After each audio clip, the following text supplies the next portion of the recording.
Pop மர்லே. பெரிதும் நம் இளைஞர்கள் மத்தியில் பாப் மர்லேவுக்கு தனி இடம் உண்டு. இதில் பலர் அவரை போன்று சடை வைத்துக் கொண்டும் மர்லேவை குறிக்கும் வண்ணங்களால் தங்களை அலங்கரித்துக் கொண்டும் இன்னும் சிலர் அவரை போன்று போதைப் பொருள் புகைப்பதையும் நம்மால் அறிய முடிகிறது. யார் இந்த பாப் மர்லே? ஏன் அவர் சடை வைத்திருக்கிறார்? பாப் மர்லேவின் புகைப்படங்களில் இருக்கும் வண்ணங்களின் பின்னணி என்ன? இவை அனைத்தையும் இந்த காணொளியில் காணலாம்.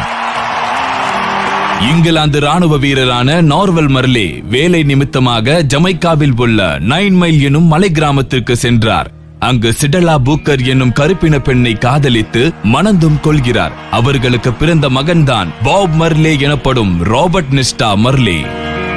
இன்று பல கண்டங்களில் ஓயாது தன் இசை அலையை நிறுவிச் சென்ற கலைஞன் ஒரு இசை கலைஞனால் தன் தேச மக்களின் உணர்ச்சிகளை ஒரு புள்ளியில் கொண்டு வர முடியும் என்பதை நிகழ்த்தி காட்டிய இசை